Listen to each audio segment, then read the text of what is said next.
Mesdames et messieurs, bonsoir et bienvenue à cette émission d'Info 9. La 7e édition du gala d'Azibao arrive vraiment à grands pas. Alors, pour nous en parler, je reçois une des personnes qui s'en occupe beaucoup, Madame Véronique Massy.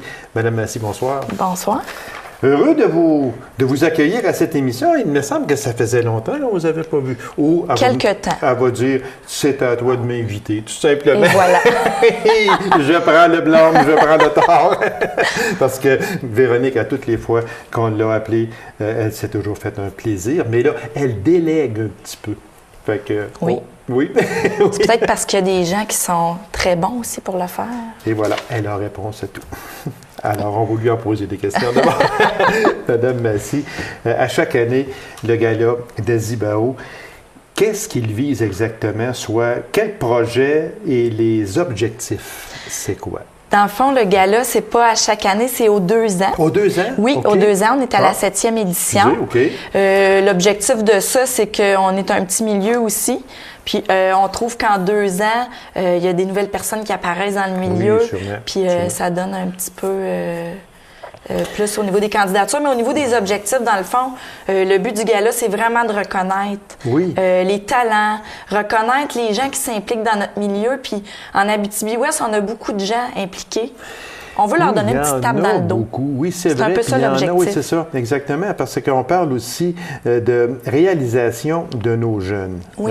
Ça, les jeunes, moi, je trouve que, dès qu'on parle pour chez nous, l'Abitibi-Ouest en particulier, pour chez nous, on dirait que les jeunes réalisent beaucoup de choses, s'impliquent beaucoup. Puis comme vous le dites si bien, leur donner une petite tape dans le dos, ça fait du bien. Oui, parce que souvent, on a des gens exceptionnels dans notre entourage, mais ils travaillent dans l'ombre un peu. Que ce soit une bénévole dans un petit village, on a quand même 21 municipalités. Oui, donc, exactement. C'est des gens qu'on ne connaît pas nécessairement, qu'on ne voit pas sur la place publique, mais qu'on a envie de connaître. Oui. Puis à chaque édition du Gala d'Azibao, on fait des belles découvertes. Des gens qui ne sont pas nécessairement dans notre réseau. Oui, c'est vrai. Puis on dit « Wow, c'est exceptionnel ce qu'elle fait, cette personne-là ».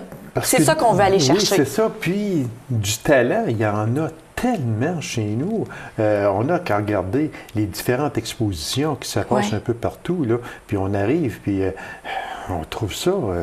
On trouve ça fantastique. Oui, puis c'est à tous les niveaux aussi que les jeunes sont présents. Puis quand je dis jeunes, cette année, c'est les 16-40 ans. Oui, c'est ça. Donc, on peut être jeune jusqu'à 40 ans, il paraît. Un petit peu plus. Un petit peu plus aussi. On s'arrange-tu? Oui. L'âge, c'est dans le cœur. Et voilà. Dans le cœur et dans le soleil, quand il y en a. Oui, et voilà. Exactement. Fait que c'est ça, on touche les 16-40 ans. Parce qu'il fallait se faire un barème. Alors, on touche 16-40. Sauf pour une catégorie. Donc, toutes les catégories, je peux vous les nommer, les catégories. On peut y aller, oui, c'est ça, exactement. Personnalité sportive, artistique, bénévole de l'année, employé qui se démarque dans son entreprise, personnalité entrepreneuriale, persévérance scolaire, je pense que c'est important. Ça, par exemple, c'est important parce qu'on a un petit peu tendance, je sais pas si je suis correct en disant ça, mais il faut pas, c'est-à-dire, il faut pas délaisser les jeunes qui sont à l'école. Non, c'est important, on en a besoin. Puis on a des jeunes qui font beaucoup d'efforts, puis des fois des moins jeunes qui retournent à l'école, qui concilient les études, le travail, la famille. Je pense que ça vaut une petite tape dans le dos aussi. Oui, parce qu'on en voit de plus en plus aujourd'hui des personnes que leur famille est presque élevée, puis retournent sur les bancs d'école. Ça, on en voit de plus en plus. Il n'est jamais trop tard. Voilà, exactement. Et on en voit de plus en plus. On a la catégorie dépassement de soi qui est nouvelle aussi cette année. C'est nouveau. Dans le fond, c'est une catégorie pour rendre hommage à des personnes qui ont soit vécu des choses difficiles, soit passé par-dessus des obstacles ou qui font quelque chose d'exceptionnel, puis on a envie de rendre hommage à cette personne-là, puis qui ne rentre pas nécessairement dans les autres catégories. C'est vrai. C'est une catégorie spéciale, je pense, pour cette année. On a Initiative Jeunesse.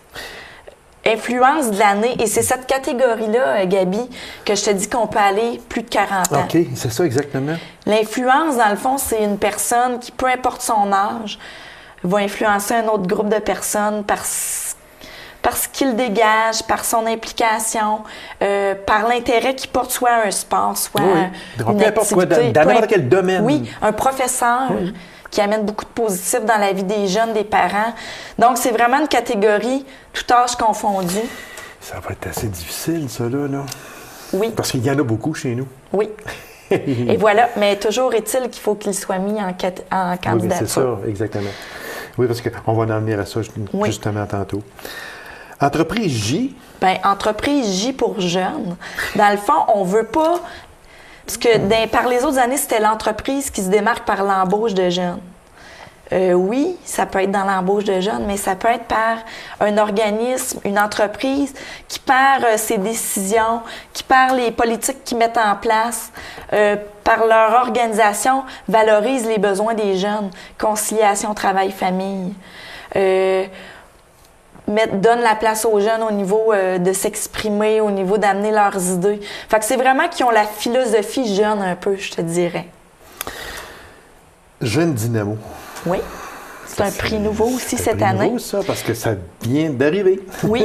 Dans le fond, on s'associe à la Jeune Chambre de commerce, qui est le groupe Dynamo. Donc, ils se sont associés avec nous autres, excusez, cette année. On veut vraiment, on a un peu les mêmes objectifs. Hein? On veut reconnaître, on veut valoriser. Ils ont un bon réseau de contacts. Donc, au niveau du recrutement puis au niveau de l'organisation, Dynamo vient vraiment nous donner un coup de main. Oui. Puis dans leur coup de main, bien, ils vont remettre un prix spécial qui est un peu un prix coup de cœur. Okay. Donc ça va être le prix Dynamo cette année. Une chose que je remarque dans ça, Mme Massy, c'est que quand on regarde un peu tout ça, c'est que vous faites référence à la jeunesse beaucoup, beaucoup. Puis ça, je vous en félicite. Parce en fait, c'est dans nos mandats. Ben oui, c'est ça, exactement.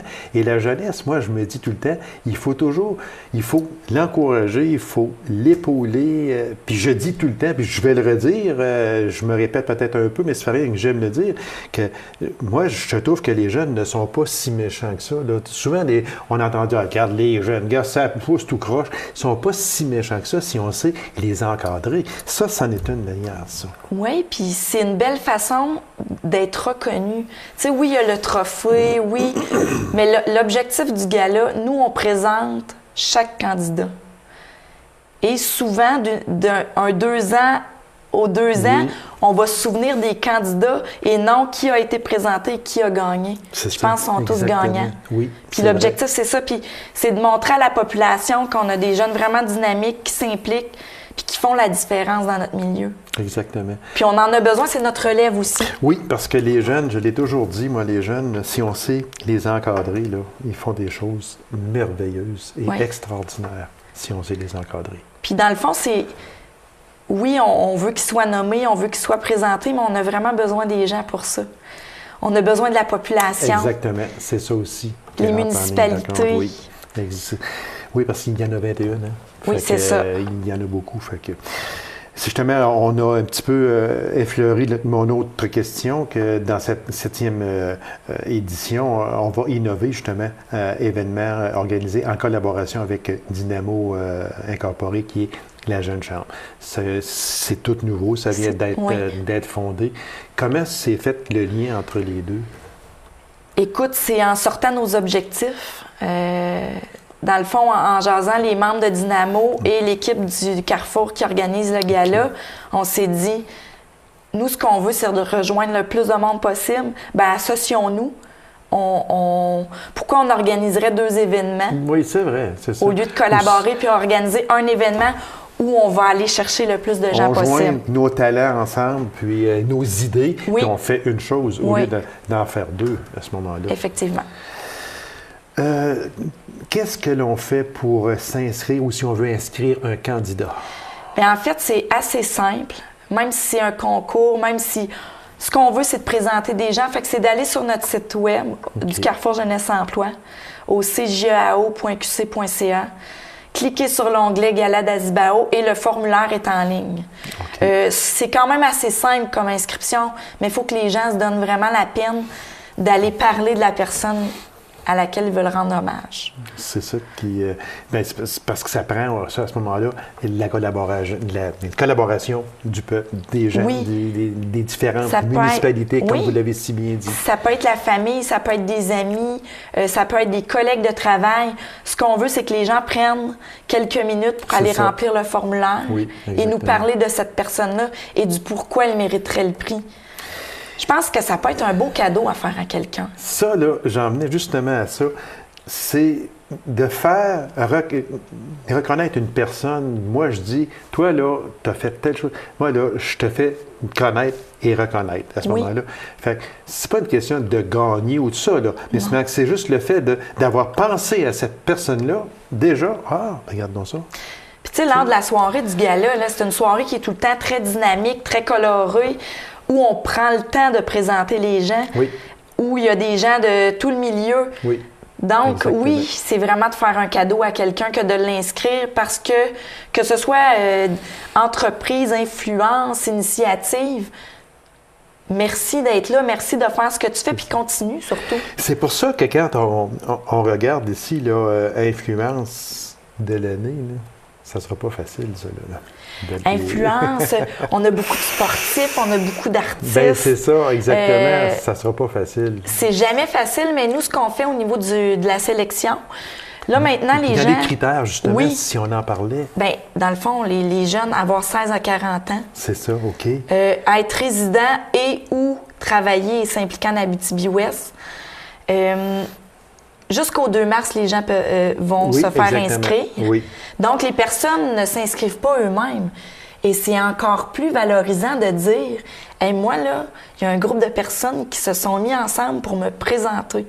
OK, c'est parce que ce n'est pas la personne elle-même qui va porter son dossier et dire regarde, moi, je veux me présenter. C'est un groupe. Pas qu'on veut mettre ça de côté, mais nous, on veut que ça soit vraiment le milieu qui reconnaisse. Exactement, c'est ça. Parce qu'on parle ici, le dépôt d'un dossier doit être fait par un parent, un intervenant ou un ami, mais pas par le candidat lui-même. Non. Nous, on veut vraiment... Il y en a qui ont de la facilité à se présenter, mais c'est pas tout le monde. Puis nous, on veut valoriser vraiment ça, des gens qui s'impliquent, mais qui ne penseraient pas dire « je vais me mettre en candidature ». Oui, c'est ça, exactement. Écoute, il y a des gens qui m'ont mis en candidature. C'est ça, exactement. Puis une personne ne peut pas être mise en candidature pour une autre, pour deux catégories ou pour juste une seule. Une seule et... dans le fond, les gens qui ont été mis en nomination l'année passée, on essaie de laisser la chance au nouveau, à moins que ça soit dans un projet complètement différent du dernier. Puis jusqu'au 2 mars, ils peuvent se présenter. Puis par la suite, on a un jury. Puis on attend à la fin des mises en candidature parce qu'on ne veut pas de conflit d'intérêts non plus.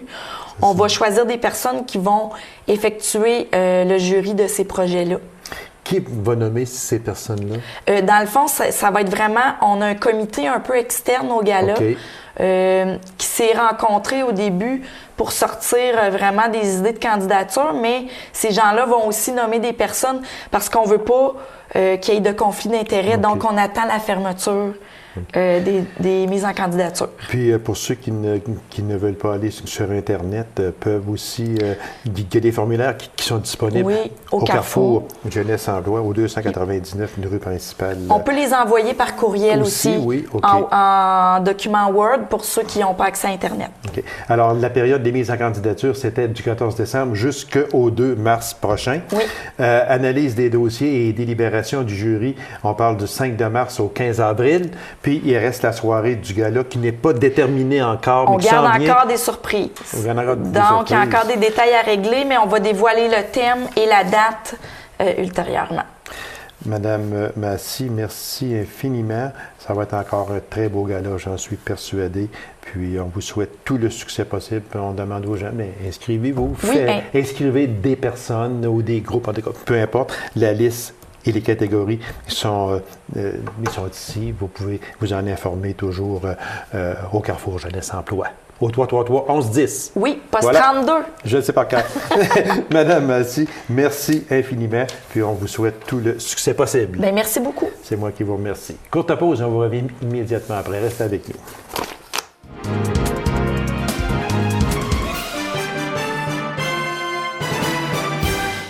À la Fondation Dr Jacques Paradis, on ne chôme sûrement pas. Alors, je reçois sa directrice générale, Mme Suzanne Plourde, qui va nous parler de la Fondation et surtout qui va nous parler du spectacle bénéfice qui a eu lieu il n'y a pas tellement longtemps. Mme Plourde, bonsoir. Bonsoir. Bienvenue à cette émission, Mme Plourde. Vous êtes une habituée. Ça nous fait toujours plaisir de vous recevoir, vous, avec votre dynamisme et surtout aussi pour la Fondation Jacques Paradis, qui est d'une importance capitale. On ne le dira jamais assez. Spectacle bénéfice qui a eu lieu dernièrement, Mme Plourde. encore une fois, j'aimerais qu'on en parle et qu'on donne les résultats, qu'on parle de l'assistance. Ça a été un beau succès encore cette année. Ça a été un très beau succès. Ça a eu lieu samedi et dimanche. L'assistance de samedi, on a eu plus de 275 personnes.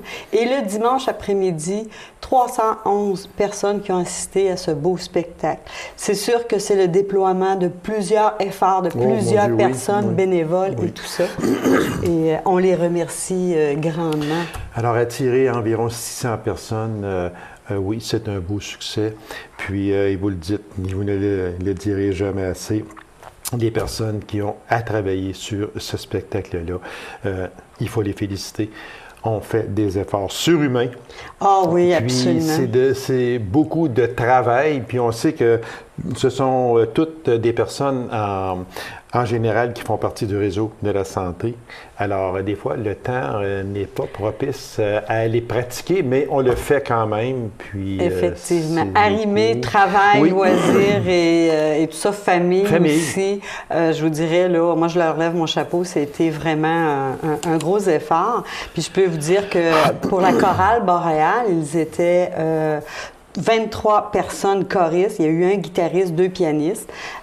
Pour les amis de la Fondation, cette année, c'était l'école de danse d'Abitibi-Ouest avec Mme Nathalie Durocher, qu'on remercie également. Ils ont fait plusieurs chorégraphies aussi. Hein? Absolument. C'était sensationnel. Des danses avec Cupidon, l'histoire d'amour et il y avait de l'amour dans l'air. Il y avait de l'amour, il y avait de l'humour. Il y avait des chansons là, vraiment à nous faire rêver avec la chorale sous la direction de Sylvie Wattel et Claude Larrivée, plutôt sous la direction le chef de chorale de Manon Bernier. Manon Bernier, exactement. Oui, alors vous voyez, là, il y a plein de gens, 23 choristes, 18 danseurs, 11 bénévoles, 4 personnes à l'animation, pardon. Exactement. On parlait du thème qui était l'amour. Alors, on parlait de Les Moulins de mon cœur, puis après ça, l'hymne à l'amour de Édith Piaf. Mon Dieu, il y avait des spectacles. C'était, vous l'avez bien dit, amour et humour. Oui. C'était ça. Il me semble que ça va bien ensemble, ça. Oui, ça allait vraiment bien. Puis je vous dirais qu'avec tout ça, on a démystifié aussi, dans les chansons d'amour, il y avait aussi des sketchs, réanimation cardiaque aussi. Alors, tout dans l'amour, on voit... Ah oui, puis patient et patient qui attend à l'urgence. Les attentes, exactement. Oui, puis c'est pas facile avec les enfants aussi, quand tu attends à l'urgence, puis qu'ils savent pas trop pourquoi. Puis des fois, on est impatient, puis on voit les autres souffrir, mais on s'oublie qu'on n'est pas tout seul là-dedans. Puis c'était le fun, vraiment à réaliser. Puis les gens ont très apprécié. Par les applaudissements, on voyait que les gens étaient très heureux. Même les blancs de mémoire. Il y en a qui en ont eu. Vous n'en aurez pas ce matin, Madame Non, Claude. j'ai apporté ma mémoire sur carton ce matin. C'est parce qu'elle me disait avant l'émission qu'elle a eu 2 blancs de mémoire, mais ce sont des choses qui arrivent. Là, je ne dirais pas que ça peut être mais non, on ne le dira pas. Les gens vont le penser seuls. Oui.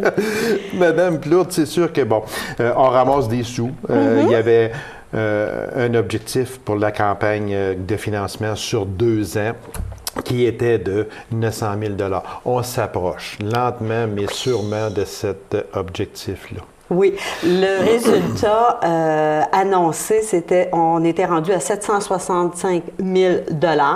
Le résultat du spectacle bénéfice en fin de semaine, on a plus de 11 000 $. Alors, si on l'ajoute, c'est super. Ça veut dire qu'on approche le 800 000 Oui. La campagne est encore en cours pour plusieurs mois. Aller jusqu'en septembre. En septembre 2012. Oui. Alors, on va faire un petit effort, puis on va atteindre, sinon dépasser l'objectif.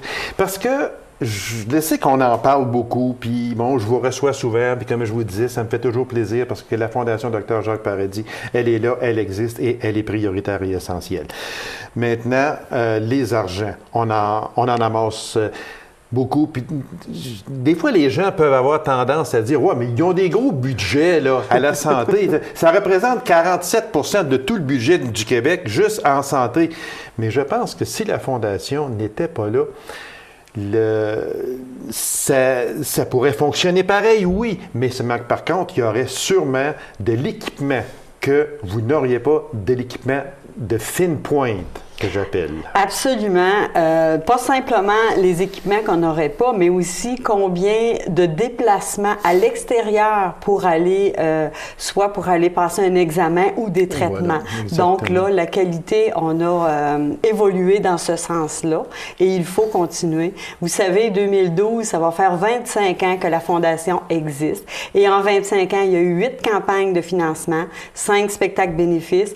En tout, nous avons investi plus de 3,7 millions en équipements spécialisés. C'est beaucoup. Oui, et dans les années fin 90, on parle à une campagne de financement qui, à elle seule, 1 million pour ramasser le scanner, qui nous a vraiment mis une poussée vers l'évolution. Alors, il ne faut pas lâcher.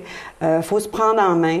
Oui, le gouvernement, comme vous disiez, il y a des argents et tout ça, mais il ne faut pas oublier que des équipements deviennent désuets, eux autres aussi. Sûr, alors, il faut les remplacer. Puis on veut toujours aller avec la fine pointe, parce que absolument. J'espère que les gens ne disent pas, ben là, allez avec la fine pointe. L'autre faisait pareil, oui, mais l'autre faisait pareil, mais aujourd'hui, on peut peut-être détecter plus vite quelque chose. En tout cas, peu importe, parce qu'on sait que dans la santé, il y a tellement de choses que plus vite on va détecter une maladie, plus vite on va la soigner et plus vite on peut guérir. Absolument. Puis il faut parler aussi, on a une belle qualité d'équipement, mais aussi on a une belle qualité de médecins. Alors si on veut conserver nos médecins, ça, ça va de pair. Vous l'avez jamais si bien dit, Mme Plourde, c'est que c'est vrai qu'on a beaucoup de médecins. Je pense qu'on est la région à peu près la plus gâtée en médecins, et tant mieux, bravo et merci.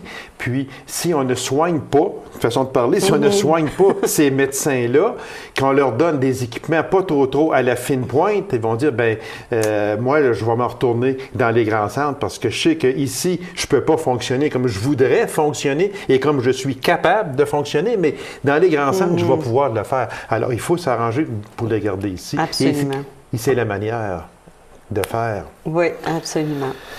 On parlait du scanner tantôt, mais il y a d'autres choses. Que quand on va dans une salle d'attente à l'hôpital, j'en ai parlé déjà, puis je vais le redire, il y a une belle télé qui passe justement de la Fondation Dr Jacques Paradis. Puis quand on regarde tout ce qui a été acheté déjà, c'est mirobolant. Oui, ça aussi, ça a été un très beau projet de la mise en place des télévisions avec des affichages numériques qui permet à la population de les informer de tout ce qu'on fait avec leur argent, parce que notre seul revenu, c'est le don de la population et des entreprises. Alors, et on peut dire tous les argents qui ont été investis dans la salle des soins intensifs, à l'urgence, natalité, radiologie, il faut pas arrêter. On continue dans ce sens-là et c'était ça. Parce que j'étais là l'autre jour, puis justement, je veux juste ouvrir une parenthèse d'une personne que je ne connais pas, mais qui regardait justement cet écran-là. Et cette personne-là a dit, tout bonnement comme ça, je pensais jamais qu'il avait acheté tant de choses que ça. Fait que ça vient d'une personne qui est au courant que la Fondation Dr Jacques Paradis, mais qui n'est peut-être pas au courant à 100% des achats que cette fondation-là peut permettre. Oui. Vous savez, au début, à l'époque, la Fondation n'avait pas quelqu'un en permanence. Oui. Donc, aussi, ce qui pouvait minimiser aussi l'information auprès de la population. Alors, c'était comme à l'intérieur d'un travail de personnes, des employés déjà qui devaient se prendre... En surplus. Exactement. Et à un moment donné, ça a viré, c'était plus les membres du conseil d'administration. Mais les membres du conseil d'administration ont chacun leur travail de chaque côté, donc c'était comme un surplus. Alors là, on évolue dans ce sens-là aussi depuis quelques années. Il y a une permanence et c'est ça, on veut être transparent et donner l'information là, aussitôt qu'on en a et on suit ça. Et puis c'est vous qui êtes la directrice générale et vous faites un travail... non, je dois le dire et c'est vrai, vous faites un travail phénoménal, puis vous êtes toujours disponible également et ça, je vous en remercierai jamais assez, Madame. Je vous remercie beaucoup. 11 000 pour le dernier spectacle de recettes. Ça incite à en faire un 6e. Elle n'était pas prévue, cette question-là.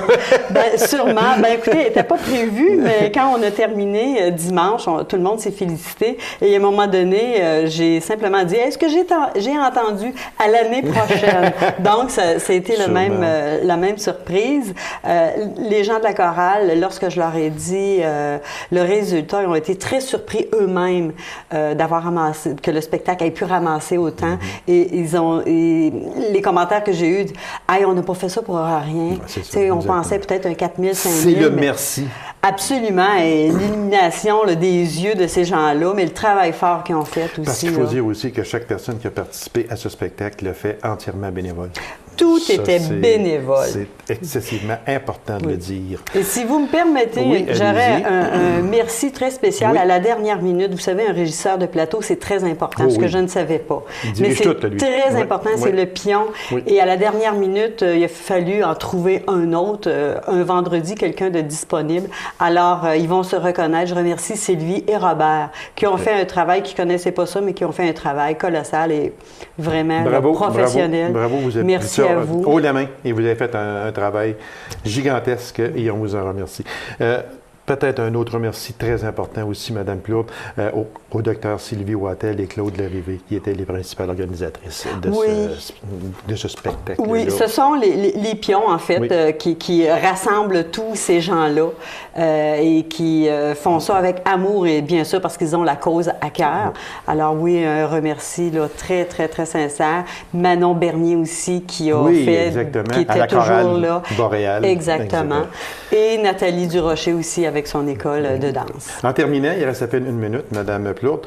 La prochaine activité de la Fondation du Dr Jacques Paradis? Il y en a deux au calendrier. Donc, on veut souligner le 25e anniversaire, bien sûr, d'une façon. On veut essayer de trouver une façon originale. Et il y a aussi le Boréal Super 8, qui est l'activité cycliste. Au mois de juin, on sait déjà la date. Alors, le 9 juin, mettez ça à votre calendrier. Oui, exactement. Belle activité qui s'adresse pour la famille et les cyclistes. Fait qu'on va mettre ça dans notre calendrier. Puis moi, je vais mettre dans mon calendrier une autre date pour vous recevoir quelque part en avril pour justement mettre un point final à cette saison-là. Vous allez nous reparler des prochaines activités. On en parlera plus en profondeur. Madame Plourde, merci infiniment. Puis félicitations à tous ceux et celles qui, de près ou de loin, ont participé à ce spectacle bénéfice. Et au docteur Sylvie Wattel et Claude Larrivé, merci infiniment de vous donner à 100% dans la préparation de ce spectacle. Et merci à vous, population, et au docteur Michel Demopoux, qui était le président d'honneur très important parce que le docteur Demopoux fait aussi un travail gigantesque. Et à vous également, Mme Plourde, félicitations et des remerciements. Et on se revoit bientôt, j'en suis persuadé. Toujours un plaisir. Merci beaucoup, Mme Plourde. Alors, mesdames et messieurs, merci d'avoir été là. On se donne rendez-vous à une prochaine émission d'Info 9. Au revoir.